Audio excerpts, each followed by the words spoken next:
फिर आपने ऐसा काहे किया? क्या समस्या है महाराज आपको बीजेपी से? हमेशा तोड़ते रहते हैं लोगों को। देखिए, हिंदू राष्ट्र की बात करते हैं। सैदपुर क्षेत्र का बेहतर विधायक कौन, सुभाष पासी या अंकित भारती? अब अफसोस इस बात का है कि तीसरा कोई नाम भी नहीं है। और मतलब दोनों मतलब नालायक कह लीजिए। नालायक। मुलायम सिंह यादव कोई तोड़ थोड़ी नहीं है। मोदी जी को अपने मन की बात अपने घर में करनी चाहिए थी। मैं चरणबंदन जिस दिन करना शुरू कर दूंगा भाजपा का, मुझे लगता है कि मैं जिले में सबसे आगे चला जाऊंगा। विजय भैया एक अच्छे व्यक्ति हैं। गोलियां चल रही थी, डंडे गोजियां बरस रही थी। उस दौर में रामकरण दादाजी ने समाज को जोड़ने का काम किया कि अरे भाई जो काम करेगा वही कमीशन पैसा कमाएगा ना। तो मनोज सिन्हा जी काम हम तो ठीक किए थे, सुनने में आता है। रेलवे में बहुत बढ़िया बनवा दिए हैं, सैदपुर स्टेशन। तो नमस्कार दोस्तों, स्वागत है आपका आज के शो में। आज हमारे साथ जुड़े हुए हैं मनोज सिंह जी। तो चलिए आज इनसे कुछ प्रश्न शुरू करते हैं। सबसे पहला प्रश्न सर आपसे यह है कि आप अपने बारे में थोड़ा सा परिचय बताइए। हालांकि आप परिचय के मोहताज नहीं, मगर फिर भी दर्शकों को थोड़ा सा एक शॉर्ट इंट्रोडक्शन अपना। मैं मनोज सिंह, हमारा घर ही परसनी गांव पड़ता है, सैदपुर तहसील का। और परसनी गांव परिचय का मोहताज नहीं है जी। मैं परिचय का मोहताज जरूर हो सकता हूं। हमारा गांव परिचय का मोहताज नहीं है, क्योंकि हमारे गांव से जो है जिले के पहले सांसद डॉक्टर प्रसाद सिंह और दूसरे सांसद 1952 से 1962 तक जो है रहे। तो हमारा गांव जो है परिचय का मोहताज नहीं है। और मैं समाज का एक अंग हूँ, समाज के बीच रहता हूँ, तो मैं अपने को समाज का अंग मानता हूँ जी। अच्छा, एक सवाल और। तो फिर क्या जनता आपको किस नाम से पहचाने, नेता या समाज सेवक? देखिए, नेता का जो है राजनीति की प्रथम पाठशाला ही जनसेवा शुरू होती है जी। और अंतिम डिग्री, जैसे आप पीएचडी कर लीजिए, डीलिट कर लीजिए, तो राजनीति की अंतिम डिग्री भी जो है जनसेवा ही है। अब उसमें आप कितनी महारत हासिल कर लेते हैं यह आपके कर्म पर डिपेंड करता है। तो अभी आपको जनसेवक कहा जाए? हाँ, मैं जनता जनसेवक कहे। हाँ, मैं जनसेवक हूँ। आज हूँ, कल रहूंगा और मरते दम तक रहूंगा। सर आपकी सबसे बड़ी उपलब्धि अब तक की? देखिए, हमारी जो है अब तक की कोई ऐसी उपलब्धि नहीं जो मैं आपको गिना सकूं। उपलब्धि मेरी तब गिनी जाएगी जब समाज में शिक्षा, स्वास्थ्य, बेरोजगारी और समानता की भावना, जो मेरा मिशन है, जिसको मैं लेकर चल रहा हूँ, और मेरा पहला और अंतिम मिशन है। तो इसके लिए तो सर आप बार बार आवाज उठाते ही रहते हैं। अगर हम अपनी उपलब्धियां गिनाना शुरू कर दें, और हमारे जैसे बहुत लोग हैं जो उपलब्धियां गिनाते हैं, लेकिन आप जिस समाज में रहते हैं, जिस देश में रहते हैं, जिस परिवार में रहते हैं, अगर वो आपका परिवार शिक्षित ना हो, चिकित्सा के अभाव में मर रहा हो, भूखा मर रहा हो और पीड़ित हो, द्रवित हो, तो आप ठीक है, आप अपनी उपलब्धि गिना के चले जाइए। लेकिन समाज जिस समाज के आप अंग हैं, वो समाज जब इतना पिछड़ा हो, इतना परेशान हो, जिसमें समानता की भावना ना हो, तो फिर काहे की उपलब्धि? तो फिर कौन सी उपलब्धि? तो सबसे मुख्य यह है कि आप जिस परिवार में रहते हैं, जिस देश में रहते हैं, देश हमारा परिवार है, यहाँ पर लोग पहले शिक्षित हों, रोजगार परक हों, उनको स्वास्थ्य सुविधाएं अच्छी मिलें, समानता की भावना हो। सबसे बड़ी उपलब्धि यही है और मैं यही चाहता हूँ। चलिए राजनीति से जुड़े कुछ सवाल करते हैं। राजनीति में आने का मुख्य उद्देश्य क्या है आपका? देखिए, राजनीति में आने का मेरा कोई ऐसा उद्देश्य नहीं था जी। और राजनीति मतलब मुझे करना ही नहीं था जी। और मैं आज भी बचता हूँ कि राजनीति ना हो। लेकिन समाज में कुछ ऐसी चीजें हैं जो कि आप घर बैठकर नहीं कर सकते जी। आपको समाज के बीच आना होगा, उनकी आवाज बनना होगा, उनकी लड़ाई लड़ना होगा, उनके लिए आपको चलना होगा। तो एक मात्र साधन है राजनीति। आप जनसेवा कह लीजिए, राजनीति कह लीजिए। जब तक आप लोगों की आवाज राजनीति में नहीं आएंगे, जब तक आप किसी चीज का प्रतिनिधित्व नहीं करेंगे, तब तक आप लोगों की आवाज, लोगों की बात, लोगों के लिए लड़ाई नहीं लड़ सकते। इसलिए कि अकेला चना भार नहीं फोड़ता। ठीक बात है कि अकेला व्यक्ति पूरे समाज को बदल सकता है, लेकिन वही है कि फिर उसके लिए बहुत समय लगेगा, फिर भी लोगों को पीछे जोड़ना ही पड़ेगा। तो हमारा एक उद्देश्य है राजनीति में आने का कि हम गरीब, कमजोर, बेबस, लाचार, वंचित की आवाज बने, उनको एक अच्छे पायदान तक ले जाए, उनके अंदर जो कुठाराघात उनसे किया गया है उनको समानता का हक दिलाया जाए, उनके साथ अच्छा न्याय किया जाए। अभी आपने एक आंदोलन किया हुआ था यूजीसी को लेकर जी। जिसमें प्रधानमंत्री का पुतला वगैरह भी फूका था आपने। ये भी कहा जाता है कि बीजेपी श्रमणों की सरकार है, आप उसी वर्ग से आते हैं, फिर आपने ऐसा काहे किया? क्या समस्या है महाराज आपको बीजेपी से? हमेशा तोड़ते रहते हैं लोगों को। देखिए एक चीज समझिए, जी यह देश जो है, भारत देश, जी ये धरा पर एक ऐसा देश है जहाँ पर अखंडता और एकता की बात की जाती है, जी जहाँ पर मतलब सोने की चिड़िया कहा जाता है इसको। कहा जाता है कि इस देश में जो है सभी धर्म के सभी संप्रदाय के लोग निवास करते हैं, चाहे वो हिंदू, मुसलमान, सिख, ईसाई, जैन, पारसी, सब लोग कुछ न कुछ संख्या में जरूर यहाँ है। जी तो फिर यह देश परिवार भी है भाई, देश परिवार होता है। जी तो मैं समझता हूँ कि आप किसी ऐसे कानून को ला करके जिसमें कि समाज का बंटवारा कर दें, समाज किसी विशेष समाज को कोई ऐसा कानून दे दें और किसी को एक ऐसा अधिकार दे दें जिससे कि एक समाज में विद्रोह पैदा हो जाए, लड़ाई पैदा हो जाए, तो जब समाज बटेगा तो देश बटेगा। हाँ, समाज बचेगा, देश बटेगा। भाई 47 में 46 में यही हुआ, भाई समाज बटा तो देश बटा। तो हम नहीं चाहते कि आने वाले समय में ऐसी परिस्थिति पैदा हो देश में कि फिर हमारा समाज बटे और फिर हम ऐसी स्थिति पर पहुंचे कि हम 46 की स्थिति में जीने के लिए मजबूर हो जाएं। तो हमारा उद्देश्य यह है, हम इसी को लेकर विरोध इसलिए है कि भाई आप लगातार ऐसी चीजें क्यों समाज को में थोप रहे हैं जिससे कि हमारा समाज लगातार बटे और आप अपनी राजनीति रोटी सेकिए। और मोदी जी से हमारा कोई पर्सनल इंटेंशन नहीं है, वो हमारे पड़ोसी दुश्मन थोड़ी नहीं है कि भाई ठीक है उनसे हमारा पर्सनल है। लेकिन आप अगर देश के मुखिया हैं, देश की व्यवस्था आपके हाथ में दी गई है, चाहे वो घर का मुखिया हो चाहे देश का मुखिया हो, सवाल उससे किया जाता है। सवाल उससे किया। अगर अच्छा काम का श्रेय आप लेने के लिए तैयार हो तो बुरे काम का भी श्रेय आपको जाएगा और आपको उसका जवाब देना पड़ेगा। तो आपसे ये उम्मीद नहीं थी कि आप देश को इस प्रकार से बांटेंगे, इस प्रकार से करेंगे। मेरा यह विरोध है उनसे और हमारा कोई पर्सनल इंटेंशन उनसे नहीं है। बाकी जो अच्छा काम है हमने अच्छा भी कहा है। अच्छा, आपने एक पोस्ट किया था कि बाजारों में महंगाई का खौफ सा मंजर है क्योंकि सरकार ने आम आदमी की पीठ में खंजर मारा है। आप सरकार को बेशर्म और मुंहचोर सरकार तक कहा था, ऐसा क्यों कह दिया था आपने? देखिए, बेशर्म मुंहचोर कहने का यह तात्पर्य हमारा था जी कि आप अगर चोर हैं, ठीक है, तो ये जस्टिफाई है, समाज जानता कि आप चोर हैं। तो चोर भाई को आप चोर कहेंगे तो हो सकता है उसको शर्म न लगे, ठीक है।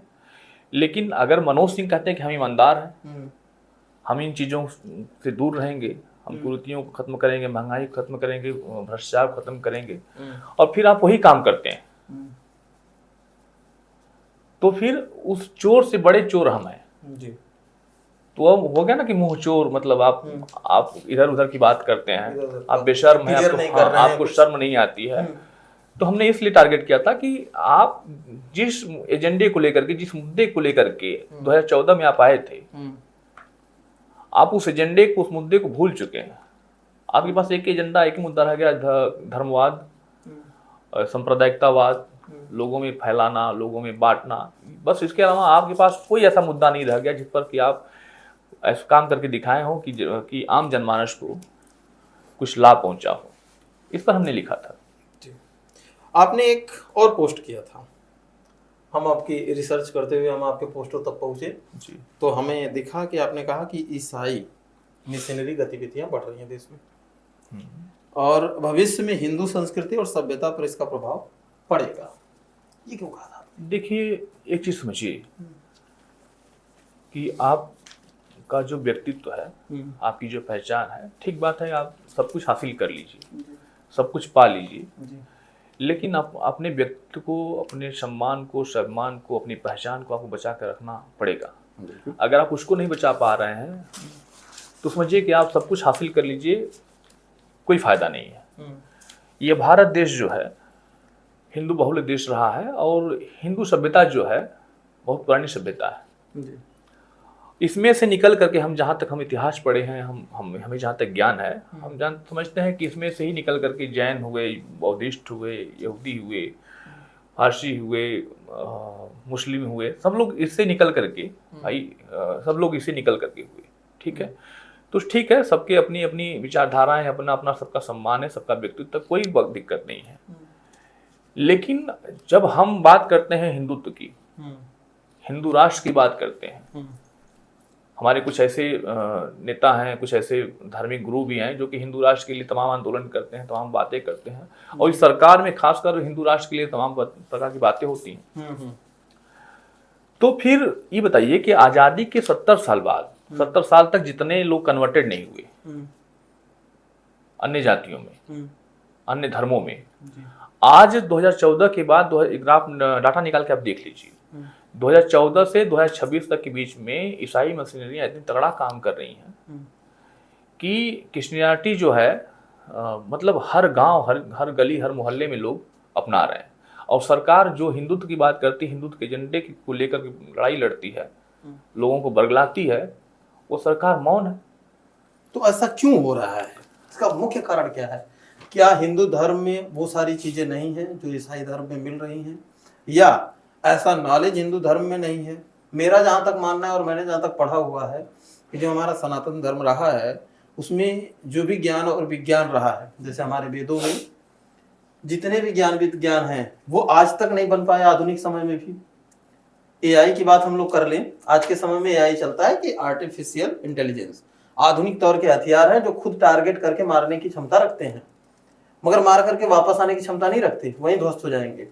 हमारे भगवान कृष्ण हुआ करते थे, ये समझिए कि उनके पास एक अस्त्र था, चक्र, उसमें नेविगेशन सिस्टम भी फिक्स था, किधर से जाना है, किसको टारगेट करना है 100% पता था, रिटर्न आने की क्षमता भी थी अगर रहा होगा तो।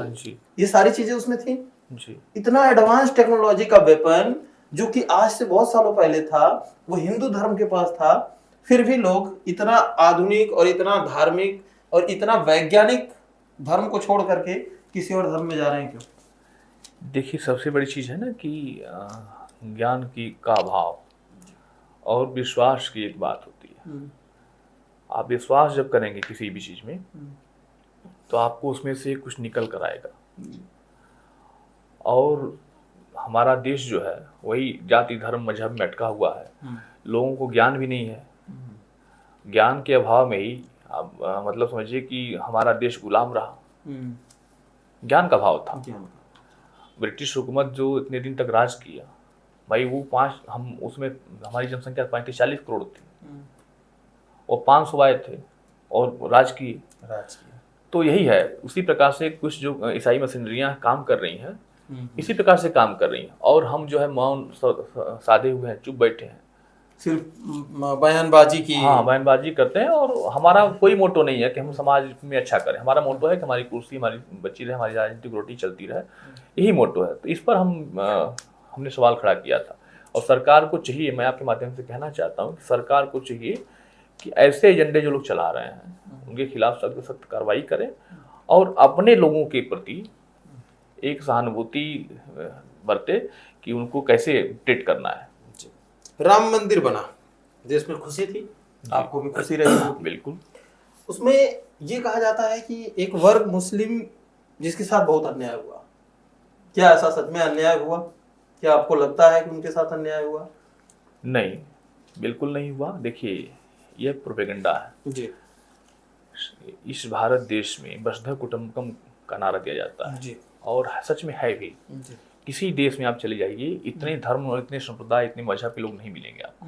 इस भारत देश में, इस पूरी धरती पर 650-700 करोड़ जनसंख्या में आप इस 140 करोड़ की जनसंख्या वाला देश ऐसा है जहाँ की हर प्रकार के लोग आपको मिलेंगे, और सबको जीने का अधिकार है, सबको अपने अपने विचारों को प्रकट करने का अधिकार है। ठीक है, यह आदिकाल से चला आ रहा है। तो इसमें जो है यह कुछ राजनेता जो हैं, नेतागिरी करने वाले जो लोग हैं, यही लोग लड़ाते हैं कि भाई कुछ मुसलमानों को उसका देंगे कि आप विरोध में बोलिए, कुछ हिंदुओं को उसका देंगे कि आप विरोध में बोलिए। तो एक लड़ाई का एक तरीका है कि लड़ते रहेंगे तो हमारा काम चलता रहेगा। हमारे देश के मुसलमान बड़े सुलझे हुए हैं, और उसमें 2-4 लोगों में कमियां हर जगह हैं, कुछ हिंदुओं में भी कमियां हैं। बिल्कुल है। तो वह लोग जो है आकर के बीच में जो है प्रोपेगेंडा तैयार करते हैं, और ये सब बातें कि भाई हम नाराज हैं, हम खुश हैं, ऐसा कुछ नहीं है। हमने मस्जिदों का भी बड़ा सम्मान किया। हमने एक ज़मीन दी अयोध्या के बगल में भाई आपकी भी मस्जिद बने, आप जितना आलिशान मस्जिद बनाना चाहते हैं उतना आलिशान मस्जिद बनाइए, हम भी उसमें दान देंगे, हमें कोई फर्क नहीं पड़ता। हमें यह है कि हमारे देश का, चाहे वो हिंदू हो, मुसलमान हो, सिख हो, ईसाई हो, पारसी हो, यहूदी हो, जो कुछ हो, वो हमारे देश का अगर है तो हमारा भाई है, हमारा बंधु है, हमारा परिवार है। क्षेत्र की राजनीति में आते हैं, विशाल सिंह चंचल जी और पंकज जी, एमएलसी साहब, ये आपके बड़े करीबी रिश्तेदार हैं। हाँ जी। कई मुद्दों पर आप इनका घोर विरोध भी करते हैं, क्यों ऐसा करते हैं आप? देखिए, एक चीज समझिए जी कि रिश्तेदार तो जो है कौरव पांडव के भी थे, जी, परिवार ही था, परिवार ही था, विभीषण रावण का भी था, जी सुग्रीव बाली का भी था। ठीक है। तो रिश्तेदार हो जाना, अपना खून हो जाना, अपना भाई बंधु हो जाना, यह जस्टिफाई नहीं करता कि अन्याय के खिलाफ चुप हो जाना, यह अधिकार नहीं देता जी। तो मेरा यह एक अपना मोटो है और पूरे जीवन का एक उद्देश्य भी है कि किसी भी प्रकार से अगर अन्याय कहीं भी होता है या गलत कोई करता है तो मैं उसके खिलाफ बोलूंगा, चाहे वो मेरा अपना भाई हो, भतीजा हो, भाई कोई भी हो, बेटा हो, मैं बोलूंगा, उसमें मुझे कोई चुप नहीं करा सकता। दूसरी चीज, पंकज सिंह चंचल जी और विशाल सिंह चंचल जी हमारे अपने सच में करीबी हैं, हमारे खून के रिश्ते हैं जी। तो हमने कई मुद्दे पर उनको टारगेट इसलिए किया कि मेरा कोई पर्सनल उनसे इंटेंशन नहीं है, यह इंटेंशन है कि आपकी नज़र अगर वहां तक नहीं पहुंच पा रही है जहां पर आपकी जरूरत है लोगों को, तो मैं टारगेट करता हूं कि आपकी नज़र वहां तक पहुंचे। जैसे एक बार एक दुर्घटना हो गई थी गौरी तेतारपुर में जी। और उसी समय एक दुर्घटना हुई थी यहाँ पर उचौरी में, 2 बच्चों की हत्या हो गई थी। हाँ। और गौरी तेतारपुर में 4 बच्चे डूब करके, शायद 4 बच्चे डूब करके मर गए थे, हमें ध्यान नहीं आ पा रहा है उस समय का, 3 बच्चे या 4 बच्चे थे। और दुर्घटना, वह जो गांव है वह विशाल सिंह चंचल जी का गांव है, उस गांव में उन्होंने जन्म लिया है। अच्छा, गौरी तेतार। तो ये खानपुर के आसपास है? हाँ जी, हाँ यही है। और यही जो है सांप्रदायिकता की बात थी, धर्म की बात थी, तो तमाम दिल्ली से चल करके नेता आए उचौरी में, हजारों गाड़ियां आई, काफिला हुआ, जाम हुआ, सब हुआ, लेकिन वहीं गौरी तेतारपुर में 8-8, 10-10 साल के 4 बच्चे जो है डूब कर मर गए और किसी जनप्रतिनिधि की, किसी समाज सेवी की, किसी व्यक्ति की हिम्मत और मतलब भावना नहीं जागी कि वहां जाकर के उनकी सांत्वना को दे दिया, उनकी बात को सुन ले। मुझे पता चला, मैं फौरन भागा गया मैं गौरी यहाँ भी गया, चौरी गया और तुरंत वहाँ गया उसी सेम डे, अपने लोगों के साथ में गया, वहाँ के लोगों की पीड़ा देखी तो वहाँ की दुर्व्यवस्थाओं को देख करके बड़ा कष्ट हुआ। वहाँ आज भी बिजली के तो तार आपको नहीं मिलेंगे, वहाँ आज भी पानी, पीने का पानी आपको नहीं मिलेगा कुछ घरों में।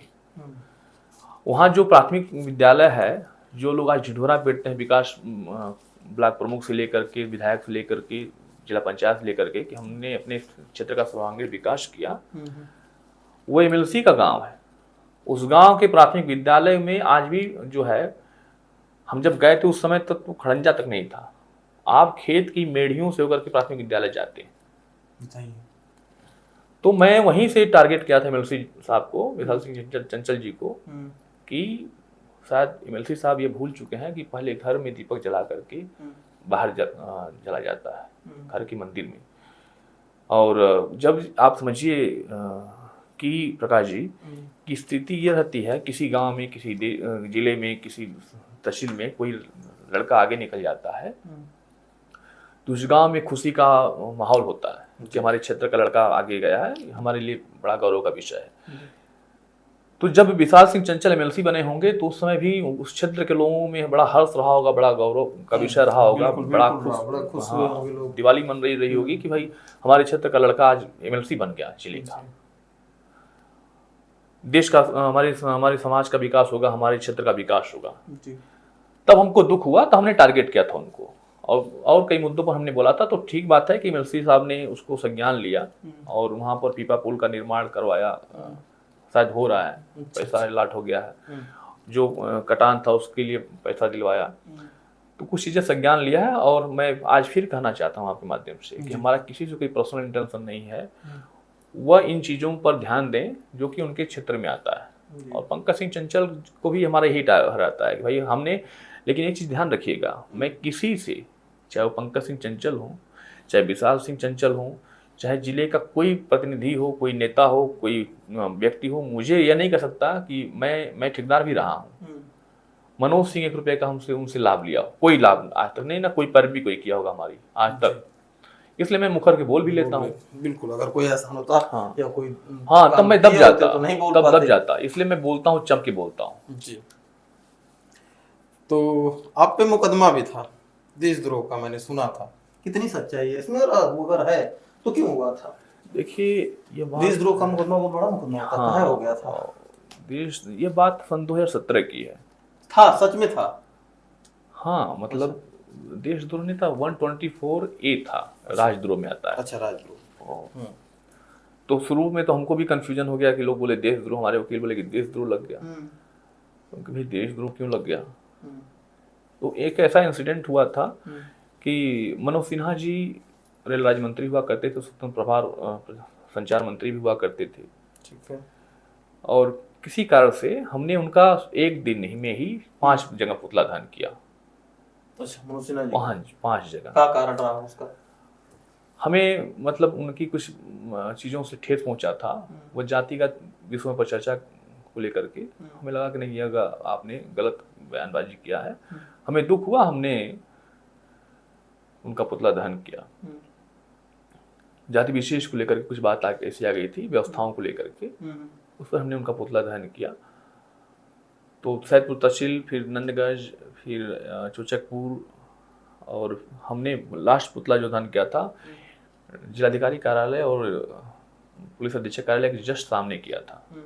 और तमाम मीडिया के बंधु उसमें कैप्चर किए थे, पूरा नेशनल न्यूज बना था। तो दूसरे दिन हुआ कि 124A की धारा लग गई। तो हम अपने वकील को हमने फ़ोन किया, तो उन्होंने कहा कि तो देशद्रोह है। तो फिर हम बड़ा कंफ्यूज हो गए, देशद्रोह लग गया। फिर हम दूसरे वकील को अपने फ़ोन किया, तो उन्होंने कहा कि नहीं भैया, ये राजद्रोह में आता है। तो हमारे जो विवेचक थे उनसे हमने बात किया, तो उन्होंने कहा कि ठीक है, ये गलती से ऐसा हो गया है, इसको हम लोग इस धारा को कम करके 124 कर देते हैं, ये हटा देते हैं। पता नहीं क्या उनकी विवेचना में रहा होगा। तो इंसिडेंट ये था कि मनोज सिन्हा जी से हमारा कोई पर्सनल तो है नहीं। किसने करवाया, किसने था? सिन्हा जी ने करवाया था। सिन्हा जी ने। हाँ, तो अपनी बात रखने का अधिकार जो है हर व्यक्ति को है। और मनोज सिन्हा जी बड़े नेता थे, बड़े नेता आज भी हैं।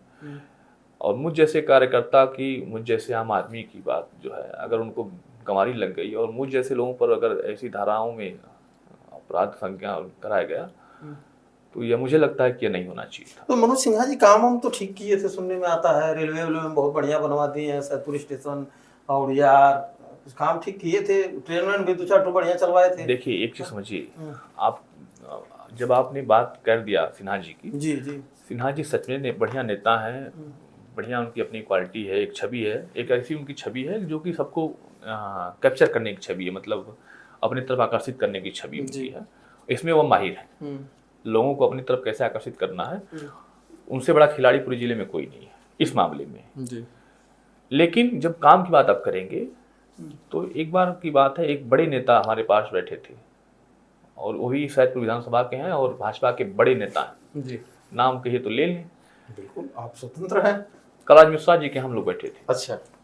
तो कलराज मिश्रा जी के यहाँ जब बात हो रही थी यही इन्हीं चर्चाओं की, उनके भाई की डेथ हो गई थी, उसी में हम लोग थे, सूर्यनाथ मिश्रा जी की डेथ हुई थी। तो हाँ हम लोग थे, तो चर्चा हो रही थी कि मनोज सिन्हा जी ने काम किया, कोई ऐसे बोल दिया, तो उसी में से एक बात निकल के आई कि अरे भाई, जो काम करेगा वही कमीशन पैसा कमाएगा ना, अब जो काम नहीं करेगा पैसा क्या कमाएगा। तो सिन्हा जी ने जिले का विकास किया, पैसा भी खूब कमाया, इसमें कोई दो राय नहीं है। लेकिन सिन्हा जी से ज़्यादा विकास आपको बता दें कल्पना राय ने किया था।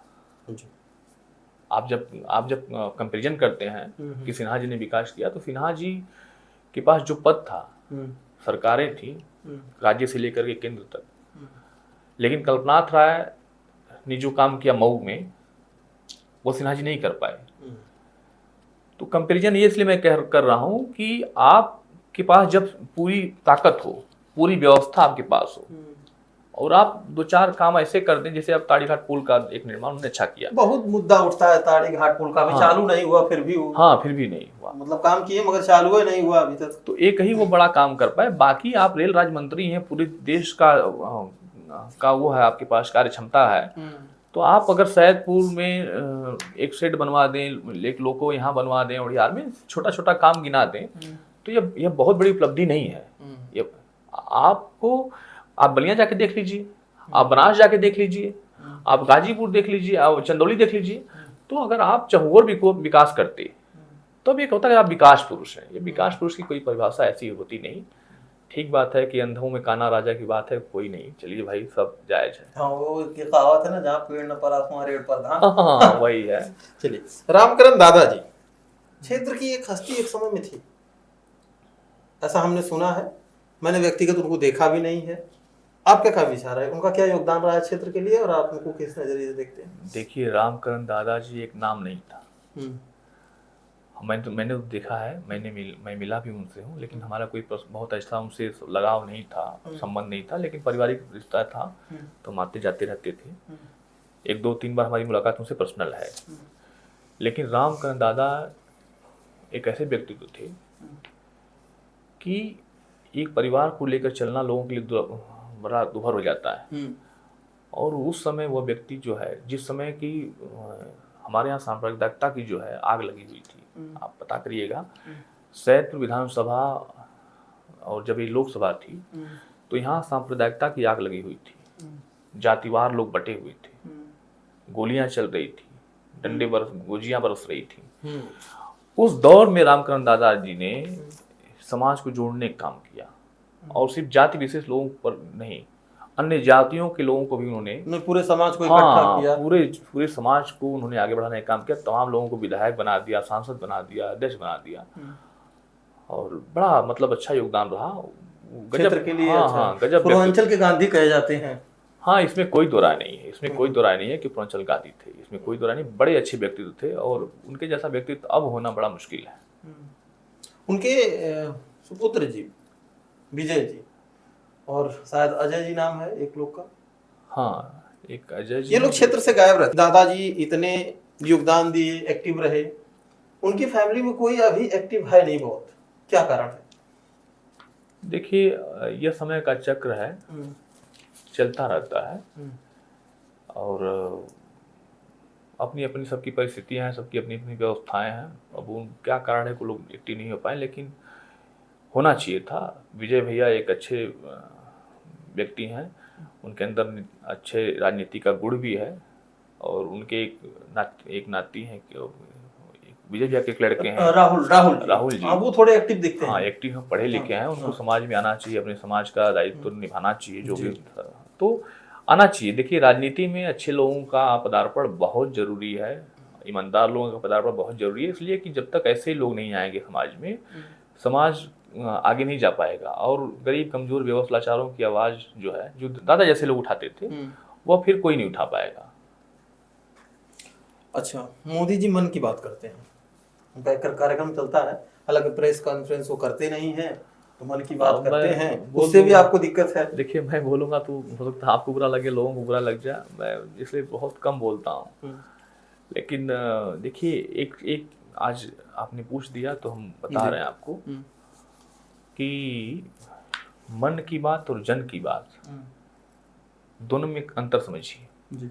और मैं आपके माध्यम से आज बताना चाहता हूँ, सबको बताना चाहता हूँ, चाहे भाजपा के लोग हों, समाजवादी पार्टी के लोग हों, हमारे समाज के लोग हों, एक चीज जानिए कि राजा कभी मन की बात नहीं सुनता।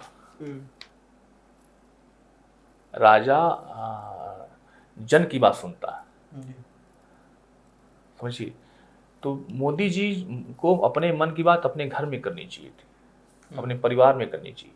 तो उनका परिवार नहीं है, परिवार तो देश को मानते हैं। अरे भाई, देश को परिवार मानते हैं तभी तो विडंबना है, तभी तो दुर्भाग्य है। तो अपने परिवार के साथ करते हैं मन की बात, फिर क्या दिक्कत है? तो भाई, जब परिवार से आप मन की बात करते हैं, तो परिवार तो जन की बात भी सुनिए ना। अब जन अपनी बात करेगा, लोग अपनी बात जब रखेंगे तो कहेंगे इससे राष्ट्रद्रोह लगा दो, इससे मुकदमा कर दो, या तो राष्ट्र का लगा दो, या देशद्रोही है।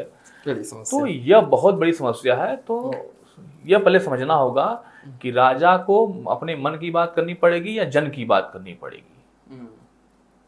नहीं, हमने बहुत पहले से देखा हुआ है, रामचंद्र जी ने भी जब सीता जी को वन छोड़ने की बात आई जी। तो उन्होंने जन की बात की, मन की बात नहीं, क्योंकि अरे मन तो उनका भी था, उनको भी पता था कि सीता पूरी तरह से सही है, मगर उन्होंने जन की बात की भाई। राजा जब सीता जी वापस आई, रामचंद्र जी वापस आए, तो जब जनता दरबार लगा तो श्री रामचंद्र जी अपनी बात नहीं कहे कि हमने कितना कष्ट सहा, हमने कितनी प्रताड़ना झेली, हम कहाँ कहाँ बिछड़े, कहाँ कहाँ परेशान हुए। उन्होंने अपनी बात नहीं की, उन्होंने अपनी जनता की बात सुनी और उस पर उन्होंने निर्णय ले लिया। लेकिन मोदी जी से आप अपनी बात कह दीजिए, देखिए बता दे रहा हूँ कि घर तक गिर जाएगा। और तो यह विडंबना है। मगर आपको घर गिरने का कहाँ डर है? आप तो खुलेआम बोलते रहते हैं। अरे मैं इसीलिए बोलता हूँ, आंदोलन किया आपने, अभी पिछले साल भी आप आंदोलन किए। मैं इसीलिए बोलता हूँ कि मैं इनका 1 रुपए का रेडी नहीं हूँ और मैं ईमानदार हूँ। हमें लगता है कि मेरे ऊपर कोई ऐसा दाग नहीं है जो कि समाज में कोई लगा दे, तो इसलिए मैं बोलता हूँ। और देखिए, एक चीज़ समझिए, दो चीज़ आपको बता रहा हूँ कि जीवन में आप जो है चापलूसी करके पैसा कमा सकते हैं, महंगे गाड़ियाँ, महंगे बंगले, महंगी व्यवस्थाएं बना सकते हैं, लेकिन आप व्यक्तित्व नहीं बना सकते। आप अपने अंदर आत्मविश्वास नहीं पैदा कर सकते, आत्मबल नहीं पैदा कर सकते। तो हमने जो है चापलूसी छोड़ दिया। हमें हमारे पास भी बहुत ऑफर आया कि आप अरे पार्टी ज्वाइन कर लीजिए, आपको ये पद वो पद दे दिया जाएगा, क्योंकि हमें से यह नहीं हो पाएगा। हमें हमारा आत्मविश्वास, हमारा आत्मबल, हमारा व्यक्तित्व हमारे लिए काफ़ी है। और वही जो व्यक्तित्व हमारा है वह हमारे गरीब, कमजोर, बेबस, लाचार, मजबूर, परेशान लोगों के लिए ढाल बनेगा। आप हर बार आंदोलन करते रहते हैं, हर बार आप पे मुकदमा भी होता है, कई बार आपने आंदोलन किया, अभी पिछले साल आपने एक बड़ा आंदोलन किया, उस पर भी मुकदमा हुआ। तो ये मुकदमा में ज्यादा इंटरेस्टेड है कि देखिए आंदोलन करना ही? मुकदमा जो है यह तो कायरों का काम करना, जो कायरों का काम होता है, आप वो हमको फेस नहीं कर पा रहे हैं तो मुकदमा पका दे रहे हैं। लेकिन देखिए, सत्य हमेशा अडिग होता है, सत्य होता है, वो अपना काम करता रहेगा। आप किसी को मुकदमा करके डरा सकते हैं, धमका सकते हैं, लेकिन हम न डरने वाले हैं, न किसी की धमकी से रुकने वाले हैं। तो बहुत सारी चीज़ें हुई, जैसे एक सड़क बन रही है यहाँ पर NH 124D, इस पर हमने मुखरता से अपनी आवाज़ उठाई। सच में यह सड़क जो है बिल्कुल करप्ट है, बिल्कुल। जो अभी सादात से सैदपुर को जोड़ने का काम कर रही है? नहीं, यह सैदपुर से मरदा तक जाएगी, 124 जी। और इस सड़क में कोई मानक नहीं है। इस सड़क का जब मानक निकाला जाएगा, जब इसकी जांच होगी, तो इसमें कोई मानक पूरा नहीं मिलेगा आपको, मैं लिख के दे रहा हूँ। तो हमने कई बार आवाज़ उठाई जी, उस डिवाइडर को लेकर के, डाइवर्जन को लेकर के, उसके मानक को लेकर के, उसमें धूल धक्कड़ जो उड़ता था उसको लेकर के, तमाम एक्सीडेंट होते थे उसको लेकर के। तो एक्चुअली ठेकेदार बड़ा आदमी है, और आजकल जो है लोग जिसकी लाठी उसकी भैंस वाला काम करते हैं। तो भाई आज पार्टी के द्वार पे भी खड़े हैं ठेकेदार, तो उनको लगता है कि भाई हम जैसे भी करेंगे वो हम ठीक करेंगे। और समाज के लोग भी चुप इसलिए हैं, इस क्षेत्र के लिए चुप इसलिए हैं कि वो लोकल का व्यक्ति है, लोग कौन किससे दुश्मनी लेने जाए, कोई कौन बैर साधने जाए, हम उनके प्रिय हैं तो ठीक है। तो लेकिन हमें यह चीज़ पसंद नहीं है। हमारे भी उनसे अच्छे रिश्ते हैं, अच्छे संबंध हैं, लेकिन इसका मतलब नहीं कि आप गलत करिए और हम चुप रहें। तो ठीक बात है, समाज का कोई व्यक्ति नहीं खड़ा हुआ, लेकिन मुझे लगा कि अन्याय हो रहा है तो मुझे बोलना चाहिए। कल को आने वाली पीढ़ियां जब पूछेंगी कि ये जब सड़क बन रही थी तो क्या सब लोग मर चुके थे, तो उसमें एक नाम आएगा कि मनोज सिंह था, परसनी गांव का। वह लगातार आवाज उठाया, उसके लिए उसको मुकदमे में फंसाया गया और संगीन धाराओं के मुकदमों में फंसाया गया। और मतलब ऐसे ऐसे केसेस हुए थे मेरे साथ, अन्य बच्चे भी थे। एक एक्सीडेंट हो गया था, आप जानते होंगे, कनेरी गांव में। कनेरी गांव में एक्सीडेंट हो गया था। उसमें कनेरी गांव में मेला लगा हुआ था। एक परिवार का 14 वर्षीय लड़का जो है, इकलौता लड़का था उस परिवार का, उसका एक्सीडेंट हो गया और ऑन स्पॉट उसकी मृत्यु हो गई। अब जाहिर सी बात है प्रकाश जी कि कहीं भी अगर एक्सीडेंट होता है तो वहाँ की अननोन भीड़ भी, जो जिसकी डेथ हाँ, हुई हाँ, है, जिसका वो तो- दुर्घटना उसको न भी जानती हो, तो अननोन भीड़ भी कुछ न कुछ इंसिडेंट करती है। तो वहाँ भीड़ थी, भीड़ उग्र हो गई, कुछ जो ठेकेदार थे उनके चीज़ों को नुकसान पहुंचा दिया। ऐसा नहीं होना चाहिए, लेकिन ठीक है, भीड़ काबू में नहीं हो पाई। नुकसान जब होता है, किसी का लड़का मरता है, किसी का गांव का बच्चा मरता है, तो चीज़ें होती हैं। उसमें जो है मुझे बुलाया गया रात को 7 बजे। रात को 7 बजे हम पहुंचे, 7:30 बजे करीब फ़ोन आया।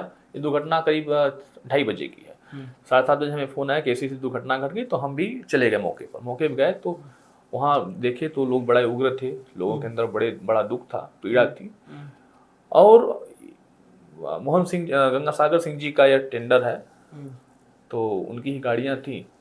हम वहाँ कुछ लोग जो थे भीड़ को नियंत्रित करने का काम कर रहे थे, पुलिस प्रशासन के लोग, और कुछ लोग नेतागिरी भी वहाँ कर रहे थे। तो नेतागिरी उनकी यह थी कि भाई हम मोहन सिंह के खास हैं, तो किसी तरह इसको मैनेज कर लिया जाए। उनको पीड़ित परिवार से कोई संवेदना नहीं थी, उनको अपने गांव से कोई संवेदना नहीं थी। उनको यह था कि हम मोहन सिंह के खास हैं। हाँ, मोहन सिंह की जी हजूरी करने के लिए वो चीज़ों को मैनेज कर रहे थे। तो हमसे कुछ उनसे वाकयुद्ध हुआ। फिर हमने भी सोचा कि भाई ठीक है, पीड़ित परिवार को कुछ सहायता मिल जाए, कुछ व्यवस्थाएं मिल जाए। लेकिन समझिए कितना बड़ा दुर्भाग्य है कि जो लोग जा करके अपने लोकसभा के बाहर, अपने विधानसभा के बाहर चर्चित मुद्दों पर, जो कि मुख्यमंत्री तक मुद्दा चला जाता है, सियाराम उपाध्याय वाला मुद्दा, उस पर जा करके लोग 1 लाख का चेक दे आते हैं। वो लोग उनकी गाड़ी से हुए एक्सीडेंट में, उनके विधानसभा के हुए एक्सीडेंट में, वो इनका परिवार रहा है, वो गांव जो है बड़ा संबंध रहा है उस गांव से, वहां जाना मुनासिब नहीं समझे।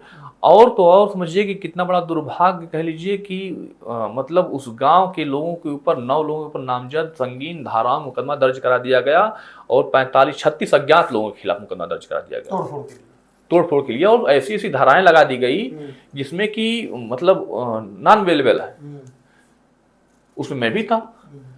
तो इस प्रकार की चीजें की गई, तो यह शर्मनाक है। यह सवाल जो है समाज पूछेगा आज नहीं कल ऐसे लोगों से कि आपकी मानवता कहाँ मर गई थी, आपकी संवेदनाएं कहाँ मर गई थी जब आप ऐसे लोगों के साथ ऐसा कृत्य किए। आप जिले के बड़े बड़े नेता, जैसे मनोज सिन्हा के बारे में हम लोगों ने बात किया, राधे मोहन सिंह जी हैं, समाजवादी पार्टी के कुछ बड़े नेता हैं, क्षेत्र के कुछ बड़े नेता हैं, आप सबका विरोध करते हैं अगर कुछ गलत बातें हैं तो ये हौसला कहाँ से आता है, ये हिम्मत क्यों आती है? देखिए, विरोध करना हमारा किसी से कोई, मैंने बताया, किसी से कोई पर्सनल इंटेंशन नहीं है, हमारा कोई जाति दुश्मनी किसी से नहीं है, किसी ने हमारा कुछ लिया भी नहीं है, ना हमने किसी को कुछ दिया है, ना हमने किसी से कुछ लिया है। यह तो पहले साफ है किसी भी मामले में। बस यह है कि आप अगर समाज के बीच हैं, तो हमने कहा ना कि समाज के अंग हम हैं, और समाज में कोई किसी प्रकार का अत्याचार करेगा, समाज के लोगों से दुर्व्यवहार करेगा, किसी गरीब कमजोर बेवस लाचार वंचित का शोषण करेगा, तो मेरा अपना धर्म है, फर्ज है, कर्तव्य है कि मैं उसकी आवाज़ बनूं। और उसके आड़े जो भी आएगा, चाहे मोहन सिंह जी हों, मनोज सिन्हा जी हों, समाजवादी पार्टी का कोई गुंडा हो, माफिया हो, नेता हो, कोई भी हो, मैं बख्शने वाला नहीं हूँ। और हौसला ही आता है कि हमारे साथ उनकी जो दुआएं हैं, जो गरीब कमज़ोर लोग हैं, उनकी दुआएं जो हैं हमें मिलती रहती हैं। जब उनसे मैं मिलता हूँ तो वो लोग कहते हैं कि बेटा आप हैं तो हम लोग को हिम्मत है। अच्छा, इस हौसले के बल पे मान लीजिए ऐसा कोई तो बाहुबल या कुछ बहुत ज़्यादा पैसा हो या बहुत ज़्यादा पावर हो, देखिए पैसा पावर चाहे जिसके पास हो, ये चीजें रहेंगी तभी इतना मुखर होगा। नहीं, देखिए यह नहीं है, देखिए यह भ्रांति है। मैं आज तोड़ रहा हूँ आपके माध्यम से, लोगों को भी तोड़ रहा हूँ, जो हमारे युवा हैं, जो अच्छे लोग हैं, उनकी भी भ्रांतियाँ जो हैं इसको मैं तोड़ रहा हूँ आज। कि पैसा पावर ये सब मायने नहीं रखता आपको मुखर होने से, आपको ईमानदार होने से। रखता यह है कि अच्छा ही बताइए आप कि जिसके पास पैसा होगा, जिसके पास पावर होगा, जो गुंडा होगा, वो क्या 2 बार मरेगा?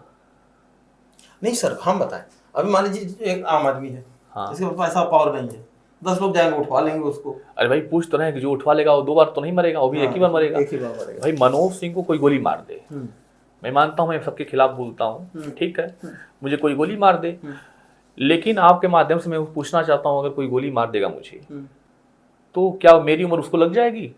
नहीं लगेगी, बिल्कुल नहीं। या वो अमर हो जाए, या वो बहुत बड़ा धन वैभव उसको मिल जाए, पूरे देश का मालिक हो जाए, तो ठीक है भैया, मैं तो चौराहे पे खड़ा हूँ, मार ले। इसी डर से तो लोग आवाज नहीं उठाते हैं ना, जो कमजोर लोग होते हैं जो। तो मौत तो एक ही बार आनी है, जो मनोज सिंह को आनी है, वो जो हमको मारेगा उसको भी आनी है।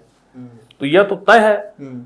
और जब यह तय है तो फिर डर किस चीज का भाई? तो यही हौसला तो नहीं बना पाते हैं लोग ना। तो ये हौसला बनाना चाहिए। बस। और अच्छा, मेन मुद्दा है कि ये हौसला होना चाहिए, हौसला होना कि मौत चाहिए। एक ही बार आनी है। हाँ, और वो मेरे ख्याल से फिक्स है। वह फिक्स है, जब आनी होगी आएगी, आएगी। 2 बार नहीं आएगी, दो एक बार बार आनी है। आएगी। और हमको आनी है तो मैं लिख के देता हूं कि जो हमको मारेगा या जो समाज को मार रहा है उसको भी आनी है।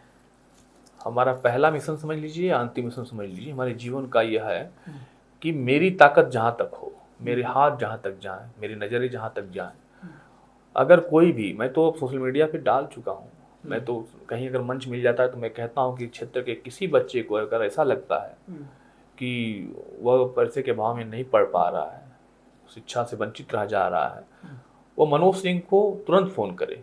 मैं आज आपके माध्यम से भी कह रहा हूँ कि क्षेत्र के किसी बच्चे को, शायद तो विधानसभा छोड़ दीजिए, मैं जिले की बात कर रहा हूँ, मैं अन्य जिलों की भी बात कर रहा हूँ, कि अगर किसी को ऐसा लगता है कि वह उसकी शिक्षा पैसे की वजह से वंचित रह जा रही है, वह कोई फॉर्म फिलअप नहीं कर पा रहा है, कोई तैयारी नहीं कर पा रहा है, तो मनोज सिंह को जरूर फ़ोन कर ले। मैं भीख मांग के उसको दूंगा। मेरे पास जो क्षमता रहेगी मैं दूंगा, नहीं हो पाएगी तो मैं भीख मांगूंगा उसके लिए, उसको दूंगा। इसलिए कि लोग भीख मांग करके, चंदा मांग के मंदिर मस्जिद बना देते हैं।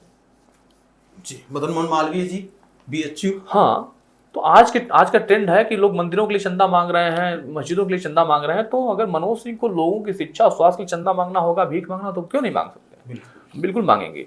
प्रयाग मेला में, जो माघ का मेला था प्रयागराज जी, में, शंकराचार्य जी थे, अभिमुक्तेश्वरानंद सरस्वती जी, उनके साथ बड़ी अभद्रता, उनके बटुकों को घसीटा गया बालों से पकड़ के। आपको क्या लगता है कि ऐसे संतों के साथ ऐसा होना ठीक है? देखिए, ये धरा जो है, ये धरती ही संतों की रही है जी।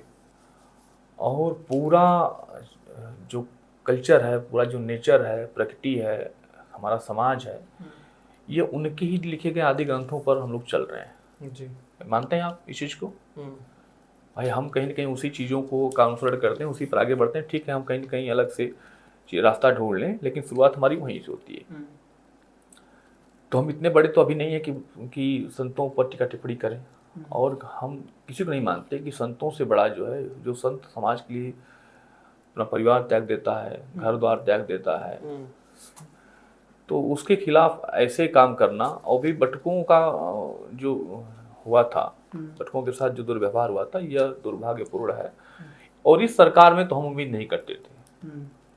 जो सरकार धर्म के नाम पर ही राज्य में और केंद्र में एंट्री की थी, तो ये बड़ा दुर्भाग्यपूर्ण है। ये ऐसी चीज़ें नहीं होनी चाहिए। शंकराचार्य जी स्वयं में भगवान हैं, स्वयं में शंकर हैं। तो अब उनके ऊपर ऐसे आरोप प्रत्यारोप और उनसे प्रमाण मांगना, उनके साथ अभद्र व्यवहार करना, यह शोभा नहीं देता। और वो भी तब जब केंद्र में ऐसे एक संत की सरकार हो।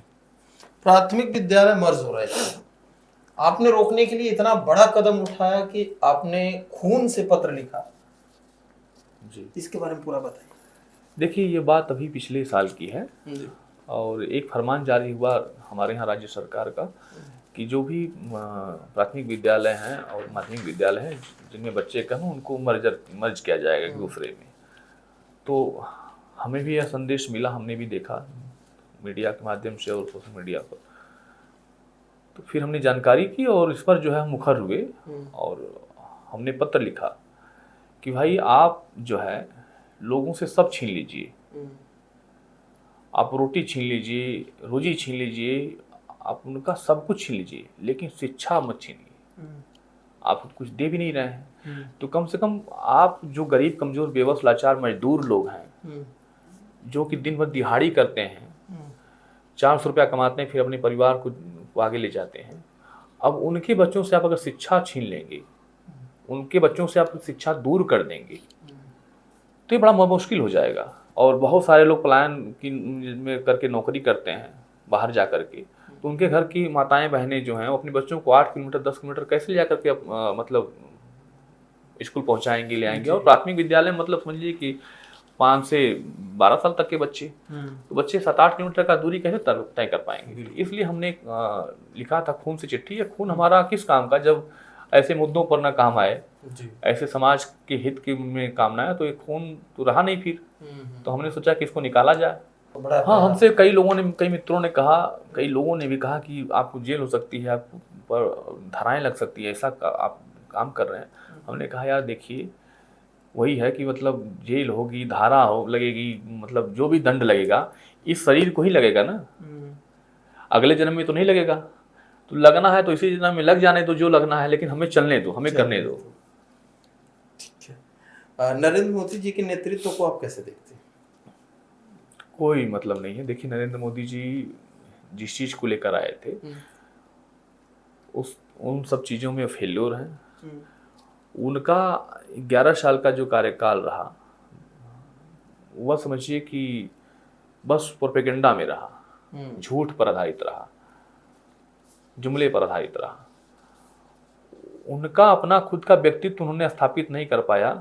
कि होता है ना कि एक व्यक्ति का व्यक्तित्व जो होता है कि यह कह दे कि यह बात है तो उस बात पर अडिग रहे। मोदी जी तो समझिए कि हवाओं से भी ज्यादा रंग बदलते हैं। साहब, आपके सारे रिश्तेदार, सगे संबंधी, सारे लोग परिवार के इसी सरकार में समर्थन में है। अरे भाई, जिनको पैसा कमाना है, जिनको आगे आप इतना विरोध काहे करते हैं भाजपा का, हम नहीं समझ पा रहे हैं। अब देखिए, हमें भी लगता है कि हमें आगे बढ़ जाना चाहिए, लेकिन हमारी जो आत्मा है, हमारा जो आत्मविश्वास है, वह कहता है कि नहीं यार, तुम इस रास्ते पर मत चलो। जो सत्य उसको सत्य कहो, क्योंकि यह धन संपदा, ये चीज़ें, आडंबर, ये गाड़ी बंगला जो मिल जाएगा आपको, मैं चरणबंदन जिस दिन करना शुरू कर दूंगा भाजपा का, मुझे लगता है कि मैं जिले में सबसे आगे चला जाऊंगा। मेरा अपना कॉन्फिडेंस बोल रहा है। लेकिन मुझे लगता है कि चीज़ें स्थिर तो है नहीं। फिर वही होगा कि ये भी चापलूसी करके भाजपा का चरणबंदन करके आगे बढ़ गया। तो जो नात रिश्तेदार हैं उनको रहने दीजिए, वो लोग अपना काम सेट कर रहे हैं, अपनी व्यवस्थाएं सेट कर रहे हैं। लेकिन जो सत्य है, मैं सत्य कहूँगा, मोदी जी जैसा निष्क्रिय व्यक्ति पूरे आज तक के कार्यकाल में, आज़ादी के बाद कोई ऐसा प्रधानमंत्री नहीं हुआ जो कि मोदी जी जैसा निष्क्रिय हो। वो तो 18-18 घंटे काम करते हैं। आप भाई, आप 1800 घंटा काम करिए, इससे फर्क नहीं पड़ता। फर्क ये पड़ता है कि आपका व्यक्तित्व क्या है, आपका चरित्र क्या है, आपका स्तर क्या है, उस पर फर्क पड़ता है। काम तो मजदूर भी करता है, लेकिन वह कितना प्रभाव डाल सकता है लोगों पर, यह बड़ा विषय है। और आप प्रधानमंत्री होकर के आपका व्यक्तित्व नहीं रहा, आपका चरित्र नहीं रहा, तो यह बड़ा सवाल है ना। अच्छा, विपक्ष का सबसे गद्दा हुआ नेता जो आज के समय में हो, आपको लगता है? देखिए, अभी मैं अब नाम लूंगा तो लोग कहेंगे कांग्रेसी हो गया तो अब क्या बताएं। अभी तो फिलहाल में राहुल गांधी जी हैं। और कहने का मतलब ये तात्पर्य है, मैं बता दूं, थोड़ा ओपन करना चाहता हूं। उसका कारण है कि जो व्यक्ति एक ऐसे परिवार से आता हो जिसके दादा, बाप, दादी लोग प्रधानमंत्री रहे हों, और आज मतलब सरकारें तो उनको युवराज और शाहजहां, मतलब शाहजादे भी कहते हैं। लेकिन वह व्यक्ति, उसके अंदर मैंने देखा कि अगर राजनीति में संघर्ष करना सीखना है तो राहुल गांधी से कोई सीखे। जो व्यक्ति इस ऐसे परिवार से आकर के, सच में युवराज था वो व्यक्ति, शाहजादा सच में था, उसमें कोई दो राय नहीं भाई।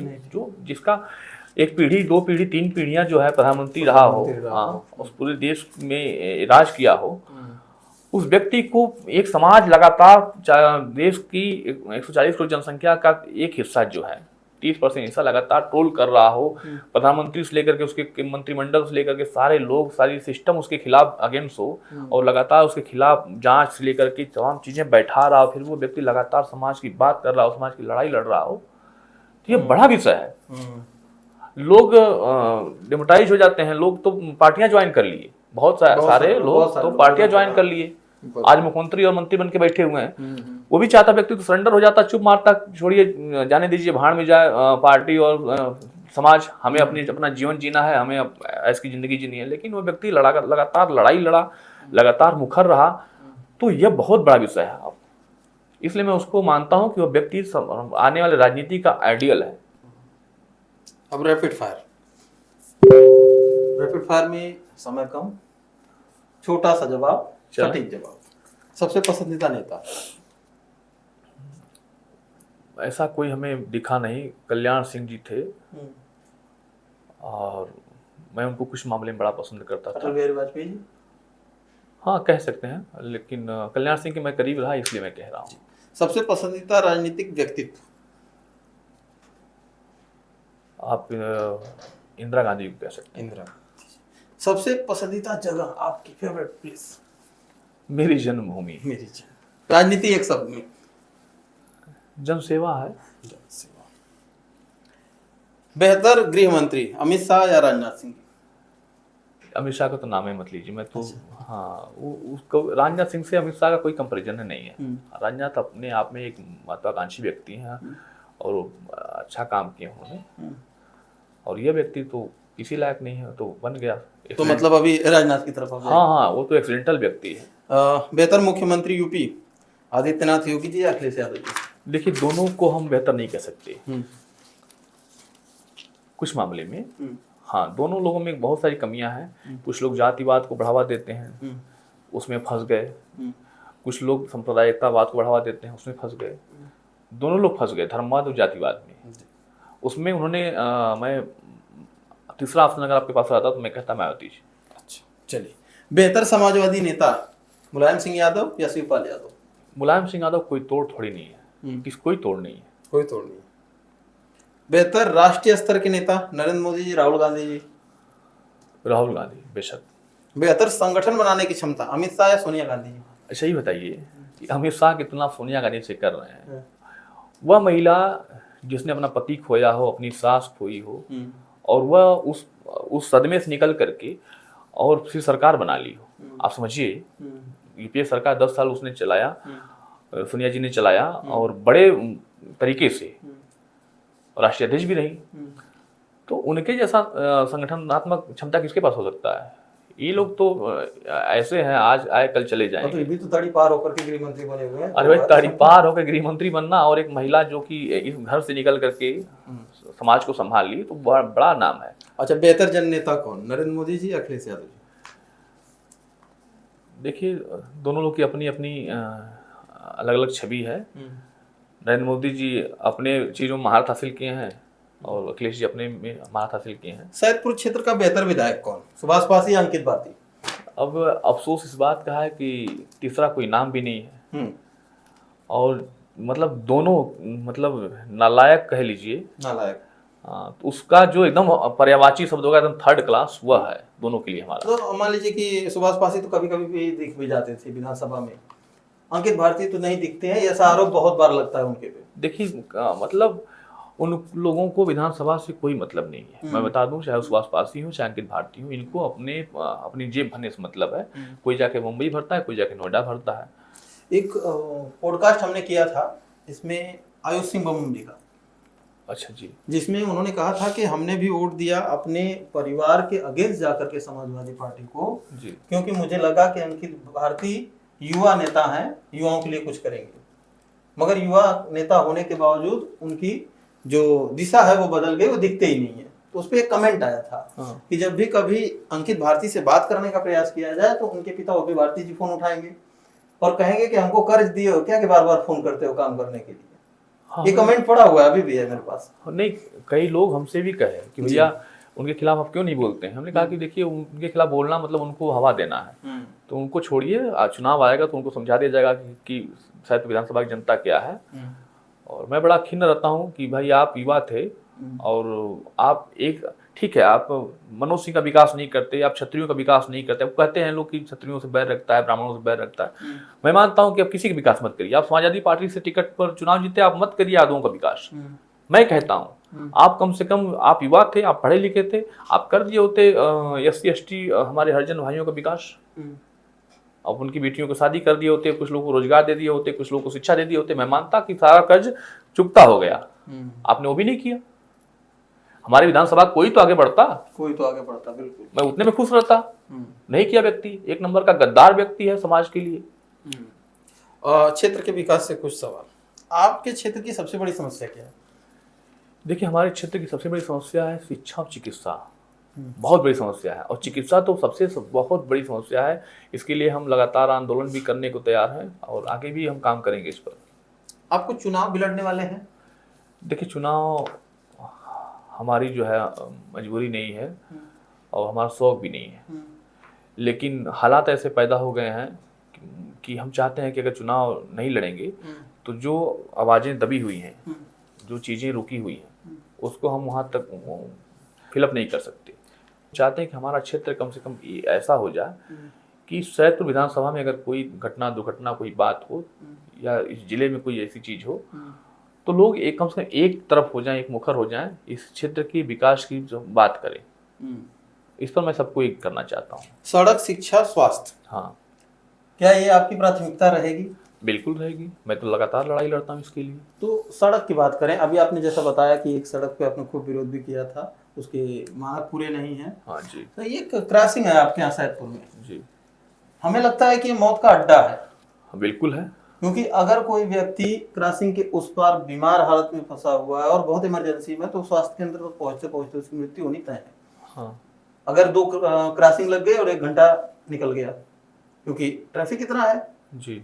तो यहाँ का क्या व्यवस्था होनी चाहिए? कुछ उपचार इसका कराइए। देखिए, हमने इसके लिए कई बार पत्रक भी दिया एसडीएम महोदय को, फिर क्षेत्राधिकारी महोदय को कि यहाँ ट्रैफिक पुलिस लगाई जाए, डिवाइडर बनाया जाए। और इसके लिए हमने जो है कि कई बार मुद्दे उठाए इसके हस्ताक्षर अभियान। डिवाइडर में तो एक दिन लगा तो था लाल लाल सा वो 2-2 फुट का खंभा, हमको लगता है समूह तक उखाड़ लेगा सब। हाँ, हमने कहा था क्षेत्राधिकारी महोदय से, तो उन्होंने हमारी बात रखी। भाई, उन्होंने प्रयास किया, लेकिन उसके लिए बजट चाहिए, बजट उनके पास है नहीं। तो हमने हस्ताक्षर अभियान भी चलाया नगर में इसको लेकर के। कई बार हम मुखर भी हुए, लेकिन एक प्रस्ताव हमने भेजा हुआ है मंत्रालय को। वो हमारी तरफ से हमने अपने लोगों से बताया भी उस चीज़ को है कि मैं चाहता हूँ कि यहाँ का ब्रिज जो है बने और बाजार के बाहर से बने, समझ रहे हैं। उसमें हमारे बाजार का नुकसान भी नहीं होगा और ब्रिज बनेगा, इसमें कोई तरह नहीं। हमारी बात भी हुई है, हमारे मेल का रिप्लाई भी आया था कि आप लगे रहिए, जल्दी ही इस पर निष्कर्ष निकलेगा।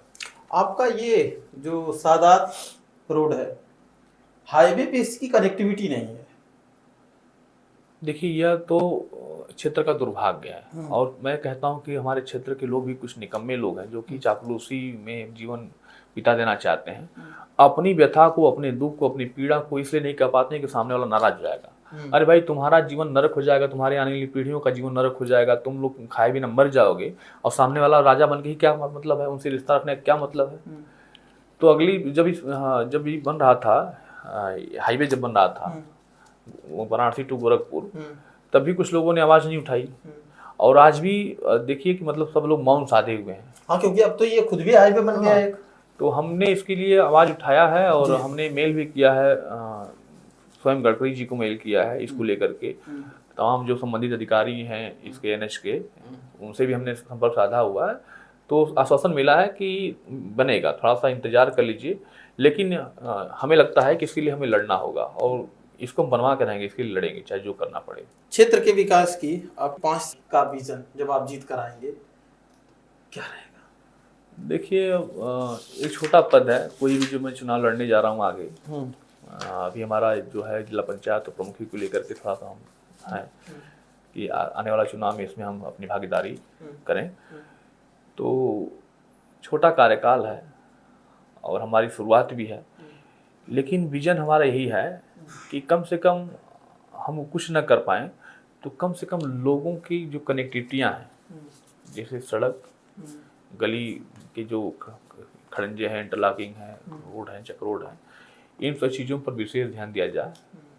साफ सफाई पर विशेष ध्यान दिया जाए। जो अगल बगल के तालाब हैं उन पर उनकी पानी की व्यवस्था की जाए, शौचालय की व्यवस्था की जाए। ये सब चीज़ें जो है छोटी चीज़ें हैं जिससे कि गांव सुंदर बनता है। हमारा एक जो काम है वो ग्रामीण सेक्टर का ही काम है। क्षेत्र पंचायत और जिला पंचायत दोनों ग्रामीण सेक्टर में ही काम करता है, रूरल सेक्टर में। तो मैं ये चाहता हूँ कि जो ये छोटी छोटी चीज़ें हैं उसको डेवलप किया जाए, जिससे कि गांव सुनहरा बने, सुंदर बने। अभी तो समस्या एक नई आ गई है देश में, गैस और पेट्रोल की।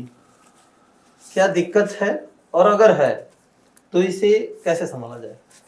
देखिए, गैस पेट्रोल की जो दिक्कत है वह सच में कहीं न कहीं तो है, इसलिए कि हमको लगता था कि नहीं है, तो अगर नहीं है तो प्रधानमंत्री जी सदन से आकर बोल एक सदन एक मर्यादित जगह है, और वहाँ से प्रधानमंत्री जी अगर ऐसे बोलते हैं कि भाई हमारे पास कोरोना जैसे संकट आ सकते हैं, तो कहीं ना कहीं उनको पता है कि कहीं ना कहीं चीज़ें दिक्कत हैं, और दिक्कत बिल्कुल है, ये भी जग जाहिर है। इसलिए कि आप देखेंगे तो जो मजदूर हमारे भाई जो बाहर काम कर रहे थे, गुजरात, मुंबई, दिल्ली, वो सब वापस आ गए। तमाम फैक्ट्रियां, कल कारखाने बंद हो गए, तमाम चीज़ों के रेट बढ़ रहे हैं। तो आखिर दिक्कत नहीं है तो फिर ये चीज़ें क्यों हो रही हैं? ऐसा इंसिडेंट क्यों हो रहा है कि लगातार आप थोप रहे हैं, विपक्ष र्यूमर फैला रहा है, लोग ज़्यादा उपयोग से ज़्यादा चीज़ें खर्च कर रहे हैं, इकट्ठा कर रहे हैं। तो इतना भी लोग इकट्ठा नहीं कर रहे हैं कि मतलब बड़े बड़े कल कारखाने चीज़ें अव्यवस्थित हो जाएं। तो दिक्कत तो है, और सरकार इससे फेल्योर है। सरकार को चाहिए, देखिए आप चीज़ों को जब क्लियर रखेंगे, पारदर्शी रखेंगे, परिवार में कह दीजिए कि भाई ये दिक्कत है, इस पर हमें आके काम करना है। मन की बात करते हैं तो एक मन की बात और कर लीजिए, ऐसे करिए तो लोगों को लगेगा कि नहीं हमारे साथ पारदर्शिता बरती गई है, हमें अंधकार में नहीं रखा गया, हम ठीक है इनके साथ खड़े हैं। लेकिन आपका मंत्री, आपके लोग आके कहते हैं कि भाई आप पैनिक जो फैलाएगा, जो रिमर फैलाएगा, जो गलत देगा, उसके ऊपर ऐसी धाराएं लगेगी, जेल भेजा जाएगा, कहीं कमी नहीं है। और फिर आप आके फ्लोर में बोलते हैं कि ऐसी स्थिति आ सकती है, तो आप खुद पैनिक फैला रहे हैं। तो इसीलिए मैंने कहा ना कि प्रधानमंत्री जी हवा से भी तेज रूप बदलते हैं। कब पूर्वा बहेगा, कब पश्चिमा चला जाएगा, कब उत्तरिया, कब दक्षिणिया, कोई गारंटी नहीं है। तो उनके भरोसे पर अगर आप इस देश में निवास करते हैं कि हमारा प्रधानमंत्री है तो हम यहाँ सेफ हैं, तो बिल्कुल आप सेफ नहीं हैं। वो कल को कह देंगे कि आप ऐसा करिए कि हम भाइयों बहनों रात को 8 बजे आएंगे और आपसे थोड़ा सा आंसू बहाएंगे, और कह देंगे, साफ शब्दों में कह देंगे कि देखिए हमारी स्थिति बड़ी खराब है, या देश आपका, या राष्ट्र आपका है, या आपको संभालना है, आपके पास जो भी जमीन, धन, संपत्ति, गहना सब रखा हुआ है, देश को समर्पित करिए। मेरा क्या है, मैं तो पहले भी कहा था कि झोला लेकर आया हूँ, झोला लेके निकल पड़ूंगा। हाँ, लेकिन झोला एक बार चेक होगा। झोला तो चेक होगा पक्का। तो अभी एक मुद्दा आया था एप्स्टीन फाइल का, इसमें एक सुधांशु त्रिवेदी जी हैं जी, उन्होंने ये तक कह दिया कि उसमें सोनिया गांधी, राहुल गांधी और महात्मा गांधी जी का भी नाम है। देखिए भाजपा के जो लोग हैं, ये विद्वान प्रवक्ता हैं। अरे भाई, विद्वान होने का ये मतलब थोड़ी नहीं कि आप कुछ भी बोल दीजिए जी। हाँ, तो यह लोग जैसे मतलब चीज़ों को गुमराह करने के लिए इस प्रकार के बयान देते हैं, और चर्चित होने के लिए भी देते हैं कि मोदी जी के हम खास बने रहेंगे, सिस्टम में बने रहेंगे, भाई भविष्य में राष्ट्रीय अध्यक्ष भी बनना है। तो यह गैर इरादतन बयान है, मतलब इस प्रकार की चीज़ें नहीं बोलनी चाहिए। और एक सभ्य व्यक्ति के ऊपर, महात्मा गांधी के ऊपर अगर ऐसी बातें बोल रहे हैं बिना प्रमाण के, तो यह तो मतलब समझिए कि यह उजटपना की बात है। इसकी जितनी निंदा की जाए कम है। हमारे पॉडकास्ट के माध्यम से आप क्षेत्र की जनता को क्या संदेश देना चाहते हैं? देखिए, मैं हमेशा से एक ही संदेश देता आ रहा हूँ और आज भी यही कह रहा हूँ कि आप अपने समाज में अपने लोगों के साथ मिल कर के जहाँ तक हो सके, अगर आप समाज का हिस्सा हैं, आप समाज का प्रतिनिधित्व करने की क्षमता रखते हैं, तो आप शिक्षा, चिकित्सा, स्वास्थ्य, ये सब की बात करिए और इसको आगे बढ़ाइए, पहली चीज़। दूसरी चीज़, सबसे मूल बात मैं कहना चाहता हूँ सबसे, कि कभी भी किसी के बहकाव में आकर के, चाहे वो आपका नेता हो, आपका गॉडफादर हो, आप जिसके भी जो भी मानते हो, किसी के बहकाव में आकर के यह गलती कभी मत करिए कि अपने समाज को बांटिए, अपने लोगों को बांटिए। जाति धर्म मजहब की लड़ाई कभी मत लड़िए, क्योंकि यह आपको बांट के खत्म कर देगा, और जिनको आप अपना आका मानते हैं, जिनको अपना भविष्य मानते हैं, जिनको अपना आदर्श मानते हैं, वो लोग अपनी राजनीतिक रोटियां सेकने के लिए दूर चले जाएंगे और आपको यहीं छोड़ देंगे। तो आपकी ये जन्मभूमि है, आपकी कर्मभूमि है, इसको एक धागे में पिरो कर लेके चलने का काम करिए, सभी समाज के साथ मिलकर चलने का काम करिए। दोस्तों, तो बहुत कुछ सीखने को मिला हमें मनोज सिंह जी से, और फिर आगे मुलाकात होगी, फिर लंबी चर्चाएं होंगी, और आप लोगों का बहुत बहुत धन्यवाद हमसे जुड़ने के लिए। Thank you. नमस्ते, धन्यवाद।